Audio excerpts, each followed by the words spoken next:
ਦਰਸ਼ਕੋ break ਤੋਂ ਬਾਅਦ ਤੁਹਾਡਾ ਸਭ ਦਾ ਭਰਪੂਰ ਸਵਾਗਤ ਹੈ। ਸੋ ਸੈਕੰਡ ਵਾਲੇ ਸੈਗਮੈਂਟ ਦੇ ਵਿੱਚ ਆਪਾਂ ਡਿਸਕਸ ਕਰਨ ਜਾ ਰਹੇ ਹਾਂ ਕਿ ਕਿਸ ਤਰ੍ਹਾਂ ਭਾਰਤੀ ਹਾਕਮਾਂ ਨੇ ਬੀਤੇ ਵਿੱਚ 1962, 65, 71 ਅਤੇ 1998 ਦੀਆਂ ਜੰਗਾਂ ਵਿੱਚ ਸਿੱਖ ਕੌਮ ਨੂੰ ਵਰਤਿਆ ਅਤੇ ਸਿੱਖ ਫੌਜੀਆਂ ਨੂੰ ਮਰਨ ਲਈ ਅੱਗੇ ਕਰ ਦਿੱਤਾ।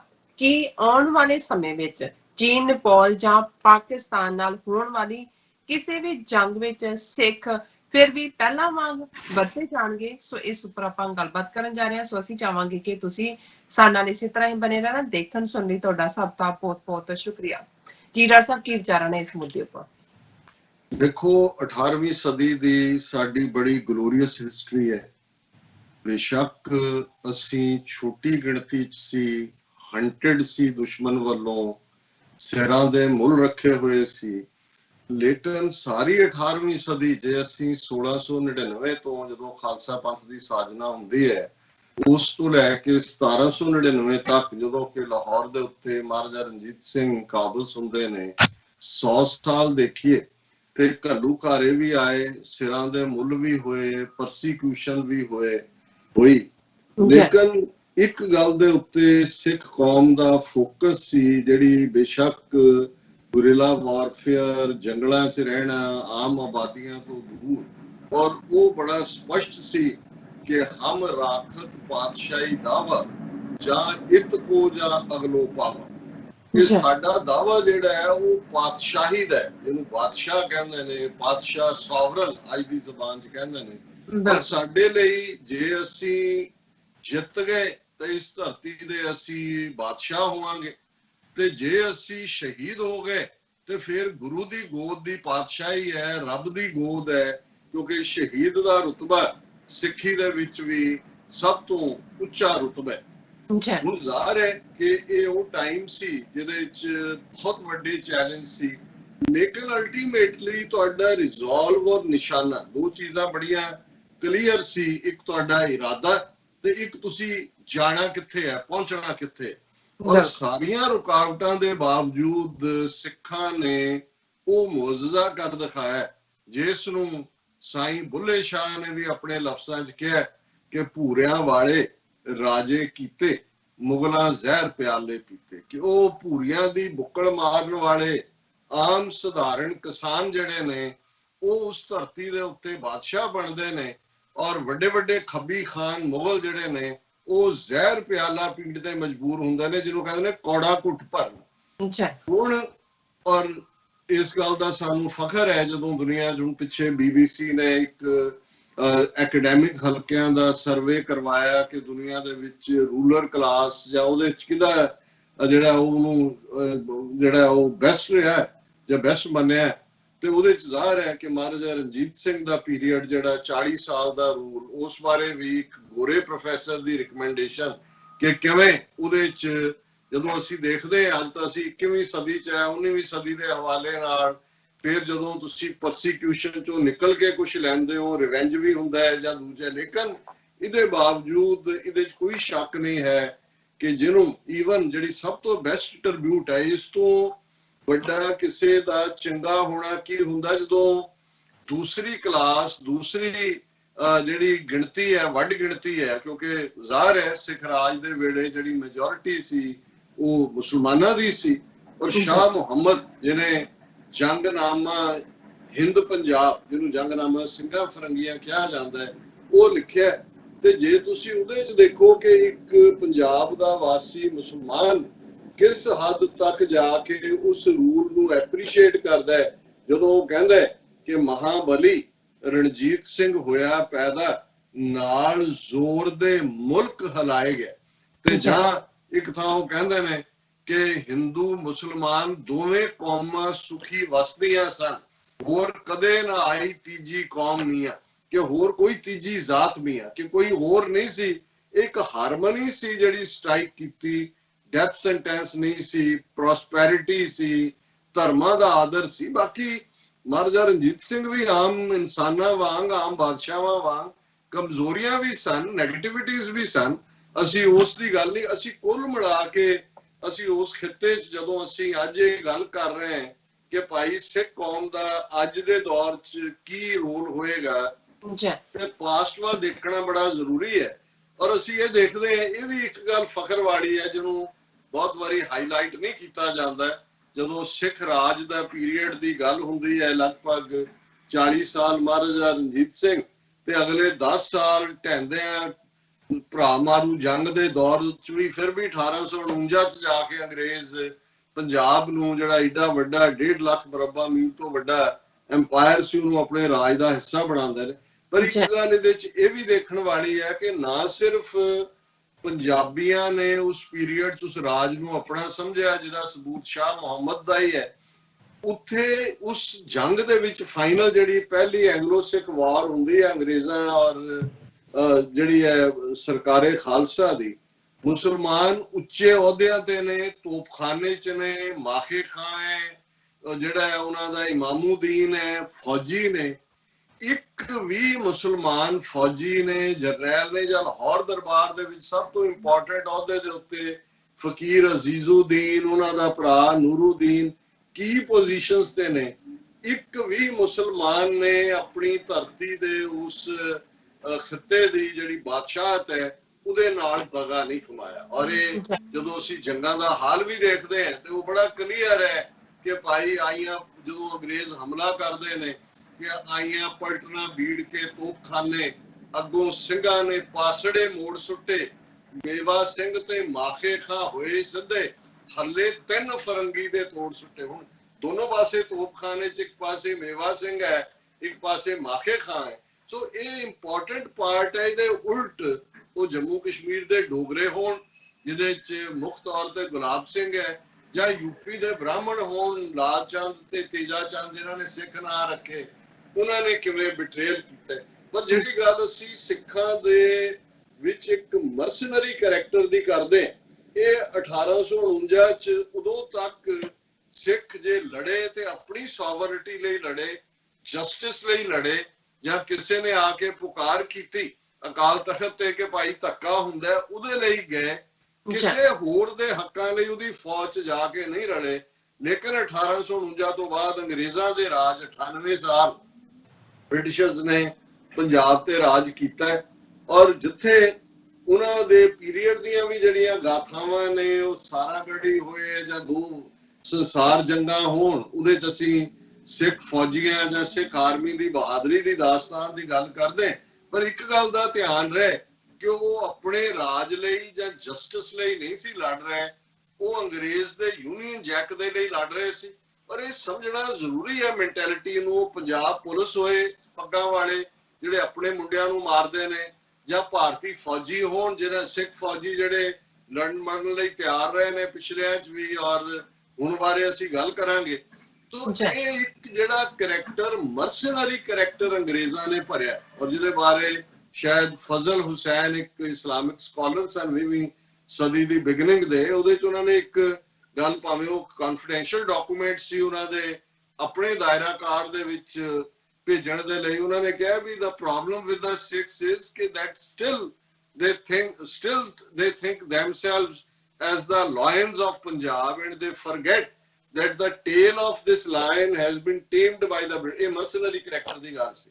ਬੇਸ਼ੱਕ ਆਜ਼ਾਦੀ ਦੀ ਲੜਾਈ ਚ ਵੀ ਸਿੱਖ ਅੱਗੇ ਹੋ ਕੇ ਜਿਹੜਾ ਕੁਰਬਾਨੀਆਂ ਭਗਤ ਸਿੰਘ ਵਰਗੇ, ਊਧਮ ਸਿੰਘ ਵਰਗੇ ਦੇ ਰਹੇ ਸੀ, ਲੇਕਿਨ ਕਿਤੇ ਨਾ ਕਿਤੇ ਜਿਹੜਾ ਅੰਗਰੇਜ਼ਾਂ ਨੇ ਉਹ ਮਰਸਨਰੀ ਕਰੈਕਟਰ ਕਿ ਵੀ ਰੋਟੀ ਰੋਜ਼ੀ ਦੀ ਖਾਤਰ, ਔਰ ਪੰਜਾਬੀ ਮੁਸਲਮਾਨਾਂ 'ਚ ਵੀ ਉਹ ਕਰੈਕਟਰ ਆਇਆ ਜਿਹੜੀ ਸਭ ਤੋਂ ਵੱਡੀ ਭਰਤੀ ਜਾਂ ਮਾਰਸ਼ਲ ਰੇਸ ਦਾ ਫਲਾਣਾ, ਇਹ ਅੰਗਰੇਜ਼ਾਂ ਨੇ ਅਲਟੀਮੇਟਲੀ ਰॉ ਮਟੀਰੀਅਲ ਹੀ ਬਣਾਇਆ। ਔਰ ਇਹੀ ਜਿਹੜਾ ਕਰੈਕਟਰ ਸੀ ਅੰਗਰੇਜ਼ ਜਿਨ੍ਹਾਂ ਨੇ ਸਾਨੂੰ ਮਰਸਨਰੀ ਬਣਾ ਕੇ ਰੱਖਿਆ, ਉਹ ਜਾਣ ਲੱਗੇ ਹਿੰਦੂ ਹਾਕਮਾਂ ਨੂੰ ਦੇ ਗਏ ਕਾਂਗਰਸ ਦੇ ਥੱਲੇ। ਔਰ ਇਹ ਐਕਸਪਲੇਨ ਕਰਦਾ ਹੈ ਕਿ ਭਾਈ ਇੱਕ ਪਾਸੇ ਉਹ 48 ਦੇ ਵਿੱਚ ਕਸ਼ਮੀਰ ਦੇ ਵਿੱਚ ਹੋਏ, ਜਾਂ ਉਸ ਤੋਂ ਬਾਅਦ 65 ਹੋਏ, 71 ਹੋਏ, ਜਾਂ ਤੁਸੀਂ ਕਾਰਗਿਲ ਦਾ ਜ਼ਿਕਰ ਕੀਤਾ ਹੈ 1998 ਪੀਰੀਅਡ ਦਾ, ਕਿ ਭਾਈ ਉਹ ਭਾਰਤ ਦੀ ਹਕੂਮਤ ਜਿਨ੍ਹਾਂ ਨੇ ਪਿਛਲੇ 70 ਸਾਲਾਂ 'ਚ ਸਿੱਖਾਂ ਨੂੰ ਕ੍ਰਿਮੀਨਲ ਟ੍ਰਾਈਬ ਐਲਾਨਿਆ, ਇੱਕ ਤੋਂ ਬਾਅਦ ਇੱਕ ਜ਼ੁਲਮ ਉਹਨਾਂ ਦੀ ਲੈਂਗੁਏਜ ਪੰਜਾਬੀ, ਪੰਜਾਬ ਦੀ ਧਰਤੀ ਦੀ ਰੈਕਗਨਾਈਜ਼ ਕਰਨ ਤੋਂ ਨਾ ਕੀਤਾ, ਹਮਲੇ ਕੀਤੇ ਦਰਬਾਰ ਸਾਹਿਬ ਦੇ ਵਿੱਚ 1955 ਦੇ ਵਿੱਚ, ਭੀਮ ਸੈਨ ਸੱਚਰ ਦੇ ਵੇਲੇ ਪੁਲਿਸ ਫੋਰਸ ਭੇਜੀ ਗਈ, ਲਾਠੀ ਚਾਰਜ, ਟੀਅਰ ਗੈਸ, ਇਹ ਸਾਰਾ ਆਮ ਵਰਗਾ ਪਾਰਟ ਸੀ। ਔਰ ਜੋ ਕੁਝ ਪਿਛਲੇ 30 ਸਾਲਾਂ ਤੋਂ ਵੀ ਜ਼ਿਆਦਾ ਆਲਮੋਸਟ 4 ਦਹਾਕਿਆਂ 1978 ਤੋਂ ਹੀ ਜੇ ਦੇਖੀਏ ਕੀਤਾ ਇੱਕ ਤੋਂ ਬਾਅਦ ਇੱਕ ਨਸਲਕੁਸ਼ੀ। ਪਰ ਇਹ ਜਿਹੜਾ ਇੱਕ ਮਰਸਨਰੀ ਟ੍ਰੇਟ ਅੰਗਰੇਜ਼ਾਂ ਨੇ ਕ੍ਰੀਏਟ ਕੀਤਾ ਜਾਣ ਲੱਗੇ ਇਹਨਾਂ ਦੇ ਹਵਾਲੇ ਕਰ ਗਏ, ਉਹ ਅਸੀਂ ਪਿਛਲੀਆਂ ਜੰਗਾਂ ਦੇ ਵੇਲੇ ਵੀ ਦੇਖਿਆ। ਹਾਲਾਂਕਿ ਇੱਕ ਚੇਂਜ ਜ਼ਰੂਰ ਹੋਈ ਕਿ ਜੂਨ 84 ਦੇ ਫੌਜੀ ਹਮਲੇ ਦੇ ਵੇਲੇ ਜਿਹੜਾ ਉਦੋਂ 8 ਤੋਂ 10 ਹਜ਼ਾਰ ਦੇ ਕਰੀਬ ਸਿੱਖ ਫੌਜੀਆਂ ਨੇ ਬਗਾਵਤ ਕੀਤੀ, ਜਿਹੜੀ ਪਹਿਲੀ ਵਾਰ ਸੀ ਕਿ ਇੰਨੀ ਖੁੱਲਮ ਖੁੱਲੀ। ਔਰ ਉਹ ਰਾਮਪੁਰ ਜਿੱਥੇ ਸਿੱਖ ਰੈਜੀਮੈਂਟਲ ਸੈਂਟਰ ਹੈ ਉਹਦੇ ਚੋਂ 4000 ਜਵਾਨ ਨਿਕਲੇ, ਭਾਰਤ ਭਰ ਚੋਂ ਕਿਤੇ 100 ਕਿਤੇ 50, ਗੰਗਾਨਗਰ ਚੋਂ ਇਨ ਹੰਡਰਡਸ ਨਿਕਲੇ, ਜੰਮੂ ਚੋਂ ਨਿਕਲੇ। ਸੋ ਇਸ ਗੱਲ ਨੇ ਜ਼ਰੂਰ ਇਹਨਾਂ ਦੇ ਦਿਮਾਗਾਂ ਦੇ ਵਿੱਚ ਸਵਾਲੀਆ ਨਿਸ਼ਾਨ ਲਾ ਦਿੱਤਾ ਭਾਰਤੀ ਹਾਕਮਾਂ ਦੇ ਕਿ ਕੱਲ ਨੂੰ ਸਿੱਖ ਜਿਹੜਾ ਹੈ ਉਹ ਲਾਇਲ ਨਹੀਂ ਹੋਣਗੇ ਸਾਡੇ ਨਾਲ। ਔਰ ਮੈਂ ਸਮਝਦਾ ਵੀ ਇਹ ਇੱਕ ਪੋਜ਼ਿਟਿਵ ਗੱਲ ਸੀ, ਭਾਵੇਂ ਬਹੁਤ ਸਾਰੇ ਉਹਨਾਂ ਫੌਜੀਆਂ ਦੀਆਂ ਨੌਕਰੀਆਂ ਗਈਆਂ, ਮਾਰੇ ਗਏ ਬਹੁਤ ਸਾਰੇ, ਅਜੇ ਵੀ ਜਿਹੜੇ ਨੇ ਕੁਝ ਜੇਲ੍ਹਾਂ 'ਚ ਨੇ, ਲੇਕਿਨ ਉਹਨਾਂ ਨੇ ਪਹਿਲੀ ਵਾਰ ਮੈਂ ਸਮਝਦਾ ਵੀ 1849 'ਚ ਰਾਜ ਆਉਣ ਤੋਂ ਬਾਅਦ ਕਲੀਅਰਲੀ ਇਹ ਦੱਸਿਆ। ਔਰ ਜੇ ਅਸੀਂ ਪੋਲੀਟੀਕਲ ਫਰੰਟ ਤੇ ਦੇਖੀਏ ਤੇ ਇਸ ਸਾਰੇ ਪੀਰੀਅਡ ਦੇ ਵਿੱਚ ਜਿਹੜੀ ਅਕਾਲੀ ਲੀਡਰਸ਼ਿਪ ਗੁਰਦੁਆਰੇ ਮਹੰਤਾਂ ਤੋਂ ਆਜ਼ਾਦ ਕਰਾਏ, ਦੂਜਾ ਪਰ ਆਪਣਾ ਸਿੱਖ ਰਾਜ ਦਾ ਜਿਹੜਾ ਉਸ ਨੂੰ ਆਰਟੀਕੂਲੇਟ ਨਹੀਂ ਉਹਨਾਂ ਨੇ ਕੀਤਾ, ਉਹ ਕਾਂਗਰਸ ਦੇ ਹੱਥ ਠੋਕੇ ਬਣੇ। ਇਹੀ ਰੀਜ਼ਨ ਸੀ ਕਿ 1947 ਦੇ ਵਿੱਚ ਸਾਡੀ ਲੀਡਰਸ਼ਿਪ ਭੰਬਲ ਭੂਸੇ 'ਚ ਸੀ। ਕਾਂਗਰਸ ਨੂੰ ਪਾਕਿਸਤਾਨ ਬਣਨ ਤੋਂ ਤਾਂ ਰੋਕ ਰਹੀ ਸੀ, ਉਹਨਾਂ ਨੂੰ ਇਸਤੇਮਾਲ ਕਰ ਰਹੀ ਸੀ, ਉਹਨਾਂ ਨੂੰ ਇਸਤੇਮਾਲ ਕਰਕੇ ਰੋਕ ਰਹੀ ਸੀ ਪਾਕਿਸਤਾਨ ਬਣਨ ਤੋਂ।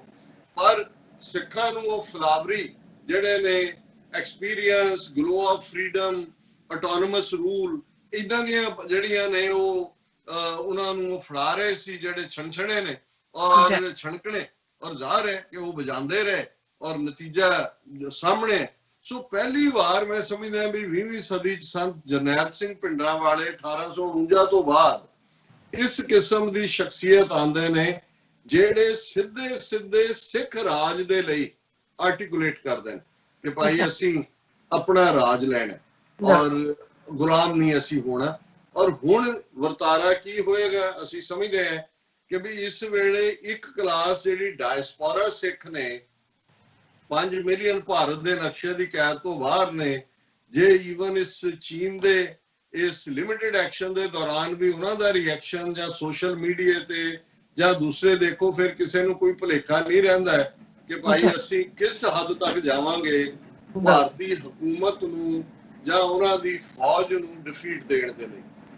ਦੂਸਰਾ ਪਾਸਾ ਵਿਦਨ ਕੈਪਟਿਵ ਜਿਹੜਾ ਦਾਇਰਾਕਾਰ ਵਾਲੇ ਨੇ, ਜਿਹਨਾਂ ਚੋਂ ਅਮਰਿੰਦਰ ਕਲਾਸ ਹੈ ਜਾਂ ਸੁਖਬੀਰ ਬਾਦਲ ਹੈ ਜਾਂ ਕਾਮਨ ਲੋਕ ਨੇ, ਕਾਮਨ ਲੋਕਾਂ ਦੇ ਵਿੱਚ ਤੁਹਾਨੂੰ ਉਹ ਭਾਰਤ ਭਗਤੀ ਜਿਹੜੀ 65 ਜਾਂ 71 ਵੇਲੇ ਉਹਨਾਂ ਫੌਜੀਆਂ ਨੂੰ ਮੋਰਚਿਆਂ 'ਚ ਜਾ ਕੇ ਗਰਮ ਖੀਰ ਔਰ ਜਿਹੜੇ ਦੂਜੇ ਪਕਵਾਨ ਖਵਾਉਣ ਵਾਲੀ ਸੀ ਉਹ ਨਹੀਂ ਨਜ਼ਰ ਆਉਂਦੀ। ਤੁਸੀਂ ਇਹ ਵੀ ਦੇਖਦੇ ਹੋ ਭਾਈ ਦਬੀ ਆਵਾਜ਼ ਨਾਲ ਉੱਥੇ ਜਿਹੜੇ ਜੇ ਈਵਨ ਉਹਨਾਂ ਦਾ ਥਾਪਿਆ ਜਥੇਦਾਰ ਅਕਾਲ ਤਖਤ ਵੀ ਕਹਿੰਦਾ, ਗਿਆਨੀ ਹਰਪ੍ਰੀਤ ਸਿੰਘ ਕਹਿੰਦੇ ਨੇ ਕਿ ਜੀ ਕਿਹੜਾ ਸਿੱਖ ਹੈ ਦੁਨੀਆ ਜਿਹੜਾ ਖਾਲਿਸਤਾਨ ਨਹੀਂ ਚਾਹੁੰਦਾ। ਸੋ ਇਹ ਅੰਦਰ ਦੀ ਆਵਾਜ਼ ਇਹੀ ਹੈ।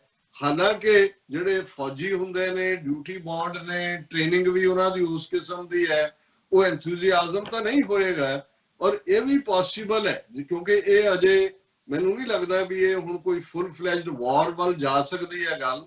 ਹਾਲ ਦੀ ਘੜੀ ਉਹਨਾਂ ਨੇ ਲਿਮਿਟਿਡ ਐਕਸ਼ਨ ਕਰਕੇ ਦੱਸ ਦਿੱਤਾ ਹੈ ਔਰ ਇਹ ਜਿਵੇਂ ਭਿੱਜੀ ਬਿੱਲੀ ਬਣੇ ਹੋਏ ਨੇ ਔਰ ਅੱਗੋਂ ਜਿਹੜਾ ਮਿਆਂਕਦੇ ਵੀ ਨਹੀਂ ਨੇ ਚੱਜ ਦੇ ਨਾਲ, ਮਿਉਂ ਮਿਉਂ ਕਰਨਾ ਵੀ ਭੁੱਲ ਗਏ ਨੇ। ਉਹਦੇ ਤੋਂ ਲੱਗਦਾ ਹੈ ਕਿ ਵੀ ਔਰ ਜਿਵੇਂ ਅਮਰੀਕਾ ਵੱਲੋਂ ਹਟ ਕੇ ਰਾਜਨਾਥ ਸਿੰਘ 75 ਸਾਲਾ ਸੈਕੰਡ ਵਰਲਡ ਵਾਰ ਦੀ ਸੈਲੀਬ੍ਰੇਸ਼ਨ ਲਈ ਮਾਸਕੋ ਜਾ ਰਿਹਾ ਔਰ ਦੂਜਾ। ਲੇਕਿਨ ਜੇ ਇਸ ਕਿਸਮ ਦਾ ਸਿਨੈਰੀਓ, ਜਿਵੇਂ ਅਸੀਂ ਨੈਕਸਟ ਸੈਗਮੈਂਟ ਦੇ ਵਿੱਚ ਗੱਲ ਕਰਾਂਗੇ ਕਿ ਕਿਵੇਂ ਇੱਕ ਜਿਹੜੇ ਚੀਨੀ ਐਨਾਲਿਸਟ ਨੇ ਕਿਹਾ ਕਿ ਭਾਈ ਕਿਵੇਂ ਜੇ ਤੁਸੀਂ ਇਵੇਂ ਦਾ ਅੱਗੋਂ ਵਰਤਾਰਾ ਜਾਰੀ ਰੱਖਿਆ ਤੇ ਅਸੀਂ ਇੰਡੀਅਨ ਆਕੂਪਾਈਡ ਕਸ਼ਮੀਰ 'ਚ ਫੌਜ ਭੇਜਾਂਗੇ ਕਿਉਂਕਿ ਉਹ ਡਿਸਪਿਊਟਡ ਟੈਰੀਟੋਰੀ ਸੀ ਔਰ ਇਹ ਤੁਸੀਂ ਉੱਥੇ ਰੋਂਗ ਕਰ ਰਹੇ ਹੋ। ਸੋ ਇਸ ਕਿਸਮ ਦਾ ਸਿਨੈਰੀਓ ਜੇ ਐਮਰਜ ਹੁੰਦਾ ਆਉਣ ਵਾਲੇ ਪੀਰੀਅਡ, ਲਿਮਿਟਿਡ ਐਕਸ਼ਨ ਦੇ ਪੀਰੀਅਡ 'ਚ ਅਸੀਂ ਐਕਸਪੈਕਟ ਕਰੀਏ ਕਿ ਭਾਰਤ ਦੇ ਵਿੱਚ ਸਿੱਖ ਬਗਾਵਤ ਕਰ ਦੇਣਗੇ, ਉਹ ਤਾਂ ਕਸ਼ਮੀਰੀ ਵੀ ਨਹੀਂ ਕਰ ਸਕਣਗੇ ਕਿਉਂਕਿ ਜਿਸ ਕਿਸਮ ਦਾ ਉੱਥੇ। ਹਾਂ, ਜਦੋਂ ਇਸ ਕਿਸਮ ਦੀ ਮਲਟੀ ਪ੍ਰੋਂਗ ਕੋਈ ਲਾਈਨ ਸ਼ੁਰੂ ਹੁੰਦੀ ਹੈ, ਮੈਂ ਸਮਝਦਾ ਕਿ ਵੀ ਉਸ ਮਾਮਲੇ ਦੇ ਵਿੱਚ ਸਿੱਖ ਜਿਹੜੇ ਨੇ ਉਹ ਖਰੋਣਗੇ ਪੂਰੀ ਤਰ੍ਹਾਂ। ਔਰ ਸਾਡੇ ਭੈਣ ਜੀ ਅਮਨਜੋਤ ਕੌਰ ਉਹਨਾਂ ਨੇ ਸਾਨੂੰ 3-4 ਲਿਖਤਾਂ ਇਸ ਪੀਰੀਅਡ 'ਚ ਭੇਜੀਆਂ ਔਰ ਇੱਕ ਚ ਉਹਨਾਂ ਨੇ ਕਿਹਾ ਖਾਸ ਤੌਰ ਤੇ ਵੀ ਇਹਨੂੰ ਅਸੀਂ ਡਿਸਕਸ ਵੀ ਕਰੀਏ ਕਿ Punjabis ਐਕਸਪਲੋਇਟਡ in Waris of India, ਕਿ ਵੀ ਕਿਵੇਂ ਜਿਹੜੀਆਂ ਭਾਰਤ ਦੀਆਂ ਜੰਗਾਂ ਰਹੀਆਂ ਨੇ, ਜਿਵੇਂ first world war, second world war ਕੋਈ ਸਿੱਖਾਂ ਦੀ ਜੰਗ ਨਹੀਂ ਸੀ ਜਾਂ ਪੰਜਾਬ ਦੀ ਜੰਗ ਨਹੀਂ ਸੀ, ਇਹ ਅੰਗਰੇਜ਼ਾਂ ਦੀ ਜੰਗ ਸੀ, ਯੂਨੀਅਨ ਜੈਕ ਦੀ ਜੰਗ ਸੀ। ਔਰ ਜਿਹੜੀਆਂ ਤੁਸੀਂ ਜ਼ਿਕਰ ਕੀਤਾ ਉਹ 48 ਹੋਏ, 65 ਹੋਏ, 71 ਹੋਏ, 98 ਹੋਏ, ਉਹ ਤਿਰੰਗੇ ਦੀਆਂ ਲੜਾਈਆਂ ਸੀ। ਸਿੱਖਾਂ ਦਾ ਤਿਰੰਗੇ ਨਾਲ ਕੀ ਸੰਬੰਧ ਹੈ? ਸਾਡੀ ਤਾਂ ਇੱਕ ਤੋਂ ਬਾਅਦ ਇੱਕ ਨਸਲਕੁਸ਼ੀ ਹੁੰਦੀ ਹੈ। ਉਹ ਉਹਨਾਂ ਨੇ ਕਿਹਾ ਕਿ ਭਾਈ ਫਿਰ 62 ਦੀ ਜੰਗ ਬਾਰੇ ਉਹਨਾਂ ਨੇ ਵੀ ਇੱਕ ਲਿੰਕ ਭੇਜਿਆ, ਮੈਂ ਵੀ ਦੇਖਿਆ ਵੀ ਪ੍ਰਤਾਪ ਸਿੰਘ ਕੈਰੋਂ ਚੀਫ ਮਿਨਿਸਟਰ ਸੀ ਪੰਜਾਬ ਦਾ, ਜਿੰਨਾ ਦਿੱਲੀ ਦੇ ਵਿੱਚ ਫੰਡ ਇਕੱਠਾ ਹੋਇਆ 45% ਕੱਲਾ ਪੰਜਾਬ ਨੇ ਦਿੱਤਾ। ਔਰਤਾਂ ਨੇ ਆਪਣੇ ਗਹਿਣੇ ਲਾ ਕੇ, ਚੂੜੀਆਂ ਲਾ ਕੇ, ਦੂਜੇ ਕਿੰਨੇ ਸਵਾ ਕੁਇੰਟਲ ਕਿ ਕਿੰਨਾ ਸੋਨਾ ਕੱਲਾ ਪੰਜਾਬ, ਜਿਹੜੇ ਗਹਿਣੇ ਆਮ ਲੋਕਾਂ ਨੇ ਦਿੱਤੇ।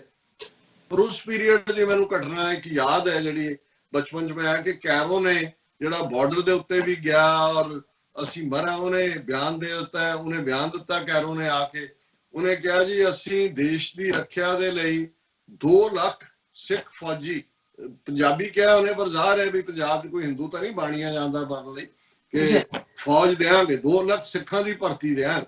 ਔਰ ਉਹਨੇ ਜਦੋਂ ਫੌਜੀਆਂ ਨੂੰ ਵੀ ਜਾ ਕੇ ਐਡਰੈਸ ਕੀਤਾ, ਗੁਰੂ ਸਾਹਿਬਾਨ, ਸਿੱਖਾਂ ਦੀਆਂ ਕੁਰਬਾਨੀਆਂ, ਬਹਾਦਰੀ। ਔਰ ਇਹ ਕੈਰੋ ਨੇ ਪ੍ਰਾਈਵੇਟਲੀ ਬਾਅਦ ਜਦੋਂ ਡਿਸਗ੍ਰੇਸ ਹੋ ਗਿਆ, ਕੈਰੋ ਬਾਅਦ ਜਦੋਂ ਮਰਡਰ ਵੀ ਕਰਾਤਾ ਉਹਨਾਂ ਨੇ ਨਹਿਰੂ ਦੇ ਮਰਨ ਤੋਂ ਬਾਅਦ, 64 ਤੋਂ ਬਾਅਦ।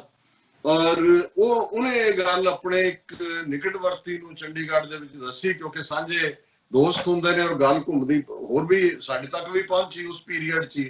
ਔਰ ਉਹਦੇ 'ਚ ਜਦੋਂ ਕੈਰੋ ਨੇ ਇਹ ਬਿਆਨ ਦਿੱਤਾ ਕਿ ਭਾਈ ਅਸੀਂ 2 ਲੱਖ ਸਿੱਖਾਂ ਦੀ ਭਰਤੀ ਪੰਜਾਬ ਸਿੱਖ ਫੌਜ ਦੇਾਂਗੇ, ਅਸੀਂ ਦੇਸ਼ ਨੂੰ ਡਿਫੈਂਡ ਕਰਾਂਗੇ, ਤੇ ਉਹ ਜਦੋਂ ਦਿੱਲੀ ਗਿਆ ਤੇ ਉਹਨੂੰ ਗੋਬਿੰਦ ਬੱਲਭ ਪੰਤ ਔਰ ਮਹਾਵੀਰ ਤਿਆਗੀ ਇਹ ਸਾਰੇ ਵੀ ਮਿਲਣ ਹੈ, ਕਾਂਗਰਸ ਦੇ ਵੱਡੇ ਲੀਡਰ ਸੀ। ਤੇ उन्होंने कहा कि जी ये कैरो साहब ये आपने क्या बयान डाल दिया कि आप 2 लाख सिख भर्ती देंगे? कहना जी हाँ इधर की है। कहना फिर तो फौज में सिख ही सिख हो जाएंगे। तो कहना भी मेरे बोलिया तो नहीं मैं मुंह तो मैं दिल च कहा कि भी की गल तुहानू सिख मरन लई भी नहीं चाहिए। हुण उन्हां दा फीयर ये है, तुसीं अंदाजा लाओ भी ये साडे जिन्ना मर्जी ये अपना जिहड़े ਰਾਸ਼ਟਰਵਾਦ ਦਾ ਜਾਂ ਦੂਜੇ ਦਾ ਪੜਨ ਵਾਲੇ ਨੇ ਮੰਤਰ, ਤੁਸੀਂ ਜੋ ਮਰਜ਼ੀ ਕਰ ਲੋ, ਪੁੱਠੇ ਲਟਕ ਜਾਓ, ਲਟਕੇ ਹੋ 70 ਸਾਲਾਂ ਬਾਅਦ ਵੀ, ਅਜੇ ਵੀ ਸਾਨੂੰ ਇਹ ਸਮਝ ਨਹੀਂ ਹੈ ਕਿ ਅਸੀਂ ਇਹਨਾਂ ਦੇ ਲਈ ਆਪਣਾ ਖੂਨ ਨਹੀਂ ਡੋਲਣਾ, ਅਸੀਂ ਇਹਨਾਂ ਦੇ ਲਈ ਆਪਣਾ ਆਪਾ ਜਿਹੜਾ ਉਹ ਬਰਬਾਦ ਨਹੀਂ ਕਰਨਾ। ਔਰ ਇਹੀ ਗੱਲ ਭੈਣ ਜੀ ਨੇ ਕਿਹਾ ਕਿ ਵੀ ਤੁਸੀਂ ਇਸ ਇਸ਼ੂ ਨੂੰ ਚੁੱਕੋ ਕਿ ਭਾਈ ਕਿਵੇਂ ਹਾਊਸ 6 ਵਰ used in all 65, 62, 1971 wars, gave their blood, sweat, made to donate gold, land for wars only to get 1984 and genocide by the same enemy in return। कि सानू जून 84 ਦਾ ਘੱਲੂਘਾਰ ਹੈ ਔਰ ਨਸਲਕੁਸ਼ੀ ਜਿਹੜੀ ਹੈ ਇਹ ਮਿਲੀ। ਦਿਸ ਇਜ਼ ਹੁਣ ਵੀ ਜਦੋਂ ਅਸੀਂ ਕੱਲ ਵੀ ਜ਼ਿਕਰ ਕੀਤਾ ਸੀ ਕਿ ਪਟਿਆਲੇ ਤੋਂ ਜਿਹੜੀਆਂ ਉਹ ਸਿੱਖ ਰੈਜੀਮੈਂਟ ਦਾ ਕੂਚ ਅੱਗੇ ਨਿਸ਼ਾਨ ਸਾਹਿਬ ਲਾਇਆ ਹੋਇਆ ਹੈ, ਉਹਦਾ ਤਿਰੰਗਾ ਨਹੀਂ। This is the same as how Sikh regiment, Sikh light infantry regiment, Punjab regiment are being sent at border in Kashmir, northeast now, while Sikh farmers are being evicted in UP and Sikligar Sikhs are hounded in Madhya Pradesh. Hypocrites use Sikhs as slaves but give no respect, rights, justice to Sikhs। ਅਸੀਂ discuss ਕੀਤਾ ਸੀ ਪੂਰਾ segment UP ਦੇ ਵਿੱਚ। ਹੁਣ ਮੱਧ ਪ੍ਰਦੇਸ਼ ਦੇ ਹਵਾਲੇ ਨਾਲ ਇੱਕ ਵੀਡੀਓ ਘੁੰਮ ਰਹੀ ਹੈ ਕਿ ਕਿਵੇਂ ਗਰੀਬ ਸਿਕਲੀਗਰ ਸਿੱਖ ਉਹਨਾਂ ਨੂੰ ਪੁਲਿਸ ਇੰਨਾ ਕੁ ਹਰਾਸ ਕਰਦੀ ਹੈ ਕਿ ਉਹ ਵਿਚਾਰੇ ਜੰਗਲ ਦੇ ਵਿੱਚ ਲੁਕ ਕੇ ਜਿਹੜੀ ਹੈ ਉਹ ਆਪਣੀ ਜ਼ਿੰਦਗੀ ਕੱਟ ਰਹੇ ਨੇ। ਔਰ ਉਹਦੇ ਚ ਉਹਨਾਂ ਨੇ ਇਹ ਵੀ ਖੁਸ਼ੀ ਦਾ ਇਜ਼ਹਾਰ ਕੀਤਾ ਕਿ ਵੀ ਚਾਈਨਾ ਔਰ ਨੇਪਾਲ ਨੇ ਭਾਰਤ ਮਾਤਾ ਦਾ ਚੰਗੀ ਤੌਣੀ ਲਾਈ ਆ ਭਾਰਤ ਮਾਤਾ ਨੂੰ। ਸੋ ਮੈਂ ਸਮਝਦਾ ਵੀ ਇਹ ਜਿਵੇਂ ਇਹ ਹਰ ਸਿੱਖ ਜਿਹੜਾ ਥੋੜਾ ਬਹੁਤ ਵੀ ਪੰਥ ਦੇ ਨਾਲ ਦਰਦ ਪਿਆਰ ਰੱਖਦਾ ਹੈ, ਉਹ ਉਹਨੂੰ ਖੁਸ਼ੀ ਹੋਈ ਹੈ ਕਿ ਵੀ ਇਹ ਇਹਨਾਂ ਦੀ ਜਿਹੜੀ ਹੈ ਇਹ ਆਪਣੀਆਂ ਅਕਲੀਤਾਂ ਨੂੰ ਕੁੱਟਣ ਤੇ ਲੱਗੇ ਸੀ, ਕਿਤੇ ਲਿੰਚਿੰਗ ਕਰ ਰਹੇ ਨੇ, ਨਫ਼ਰਤ ਫੈਲਾ ਰਹੇ ਨੇ। ਹੁਣ ਜਦੋਂ ਰੀਅਲ ਐਨਮੀ ਦੇ ਨਾਲ ਜਿਹੜਾ ਵਾਹ ਪਿਆ ਤੇ ਹੁਣ ਜਿਹੜਾ ਉਹ ਪੂੰਛ ਲੱਤਾਂ 'ਚ ਦੇ ਕੇ ਤੇ ਇਹਨਾਂ ਦੇ ਭੱਜਣ ਦਾ ਜਿਹੜਾ ਉਹਨਾਂ ਨੂੰ ਪਤਾ ਨਹੀਂ ਲੱਗ ਰਿਹਾ ਵੀ ਰਾਹ ਕਿਹੜੇ ਪਾਸੇ ਹੈ।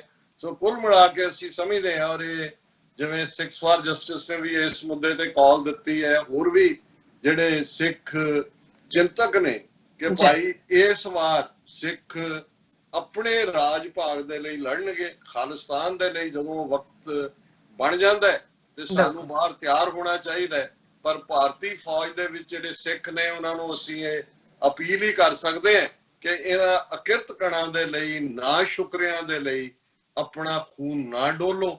ਜੇ ਹੁਣ ਖੂਨ ਡੋਲਣਾ, ਕੁਰਬਾਨੀ ਦੇਣੀ ਹੈ ਤੇ ਆਓ ਆਪਣਾ ਘਰ ਖਾਲਿਸਤਾਨ ਬਣਾਉਣ ਦੇ ਲਈ। ਜੀ ਡਾਕਟਰ ਸਾਹਿਬ, ਤੁਹਾਡਾ ਬਹੁਤ ਬਹੁਤ ਸ਼ੁਕਰੀਆ। ਸਵਾਗਤ ਹੈ ਲੈਣੇ ਤੇ ਇੱਕ ਵਿਊਅਰਸ ਤੁਸੀਂ ਇਸੇ ਤਰ੍ਹਾਂ ਹੀ ਬਨੇ ਰਹਿਣਾ। ਮਿਲਦੇ ਹਾਂ ਛੋਟੇ ਜਿਹੇ ਵਕਤ ਬਾਅਦ।